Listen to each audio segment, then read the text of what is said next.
आज हम आपको एक ऐसे युवा उद्यमी से मिलवाने जा रहे हैं जो उद्यमी होने के साथ साथ प्रकृति प्रेमी भी है। करीब 2 दशकों से अपने पुरखों की जमीन को सहेजने और संवारने का संकल्प लेकर इस युवा किसान ने ऐसा कर दिखाया है जो किसी अचंभे से कम नहीं है। जी हाँ, पेशे से मार्बल व्यवसायी योगेश वैष्णव ने अपने पुरखों की करीब 250 बीघा जमीन को संवारने का जिम्मा लिया और आज तक वहां 1/3 जमीन पर अपनी मेहनत और लगन से ऐसा बीज बोया कि बंजर हो चुकी जमीन को हरियाली की चादर ने अपने आगोश में ले लिया। इस जमीन पर अब हर मौसम में उगने वाली फसलें लहलहाती है।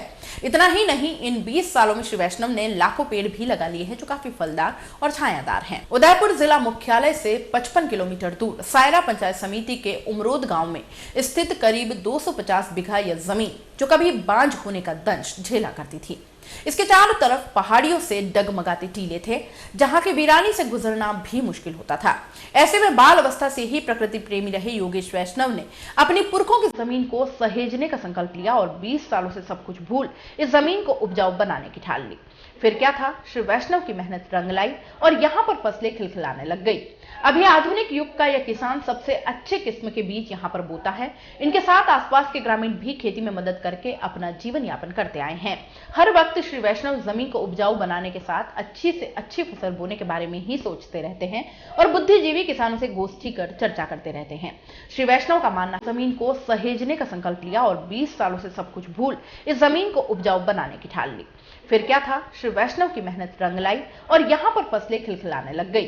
अभी आधुनिक युग का यह किसान सबसे अच्छे किस्म के बीज यहाँ पर बोता है। इनके साथ आसपास के ग्रामीण भी खेती में मदद करके अपना जीवन यापन करते आए हैं।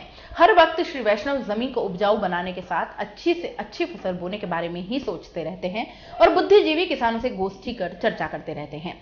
श्री वैष्णव का मानना है कि खेतों को बचाने से ही आने वाली पीढ़ियों को लंबा जीवन मिल पाएगा। वह सभी को प्रकृति के प्रति जागरूक करने का प्रयास करते हुए पेड़ लगाने का संदेश देते हैं। एक खास बात और इस आधुनिक किसान में देखी गई है जो अपने खेतों में उगने वाली फसल को अपने परिवारजनों के उपयोग के बाद दोस्तों और जरूरतमंदों को निःशुल्क दे देते हैं। इस आधुनिक किसान ने न तो सरकार से अपनी जमीन के लिए कोई मदद मांगी है, न ही कृषि विभाग से इन्हें कोई आज तक खेत या मिट्टी के बारे में बताने आया है। और यही वजह है कि आज यह जमीन जो कभी बंजर हुआ करती थी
हर खेत सजे, दुल्हन की तरह हर खेत सजे। 1 बीघा में कोई भी अनाज है तो 4 से 5 बोरी अनाज हो जाता है जी। अच्छी मिट्टी किसी भी खेत के लिए, किसी पैदावार के लिए कितनी जरूरी है? देखिए, मिट्टी का तो पता नहीं, शुरू से फॉर फादर्स की तरफ से ये सारी विरासत में मिली हुई जमीन है, इसको संजो रहे हैं हम।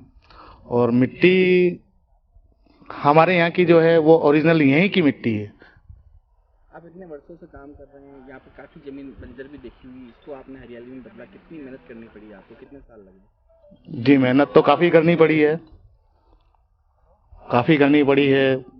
पहले इसको हल से जुतवाया, फिर इसमें से जो पत्थर वगैरह हुआ करते थे वो सारे पत्थर साइड में करवा के और इसको उपजाऊ बनाने के लिए इसमें गाय भैंसों का गोबर वगैरह हमने डाला है, उसके बाद ये उपजाऊ हुई है। और जो आंवले के पेड़ हमने देखे हैं और दूसरे जो आम के पेड़ आपने लगाए, कितना समय लगा आपको यहाँ पे लाने में? जैसे जो बड़े बड़े पेड़ जो हैं वो करीबन मैंने 17-18 सालों पहले इनको बो दिया था, जो आज सारे फल दे रहे हैं। और करीब हर तरीके का पौधा मैंने यहाँ बोया है, आम, अनार, चीकू, आंवला, इस तरीके से। कभी कोई कृषि विभाग